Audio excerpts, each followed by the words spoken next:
everyone, how are you today? My name is Noe and this is a new session of British House Storytime. Today I have a very special story for you because soon it will be Easter. So I've got this book for you that is called The Easter Bunny Comes to Australia. Do you know where Australia is? Let's have a little look at the globe. Look, this is where we live. This is our country here. If we travel far away across Africa and the ocean, we arrive to Australia. So today we are going to see what happened to the Easter Bunny in Australia before he comes and visits us here. I hope you have a lovely Easter. Let's listen to the story. Our story begins in a wonderful place with a boy named Jack and a girl named Grace. They had moved to Australia and longed to explore, make friends, have adventures, and many things more. On the day before Easter, they drove into town. They went to the pet store and looked all around. There in the front was a pen full of bunnies. The small ones were cute, the big ones were funny. They played with the bunnies and thought for a bit, and then they agreed on the most perfect fit. The littlest bunny with a floppity hop, he's the one they decided. Let's call him Flop. So Flop joined the family that bright autumn day. The littlest bunny was now home to stay. They played until bedtime, then made a snug nest and settled Flop in his cage for a rest. Grace and Flop gave a kiss. Jack patted his head, then the two happy children climbed into bed. A soft evening breeze blew in through the window as Grace and Jack fell asleep on their pillows. But Flop had no time now to close his own eyes. He was preparing an Easter surprise. Although he was small and he knew it was true, tonight little Flop had a big job to do.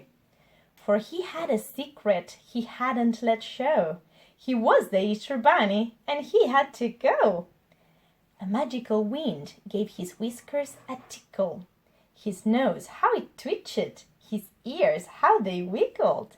Soon, Flop was quite different than ever before, and he couldn't wait, not for one moment more.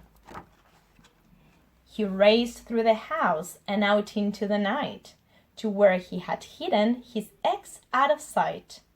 His marvelous burrow held Easter eggs plenty. To be quite exact, 9,020,000.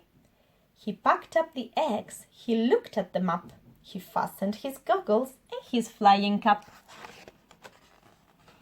Then Flop hopped right into his hot air balloon, and soon he was soaring as high as the moon. As he watched his first stop grow nearer and nearer, his Australian mission became even clearer.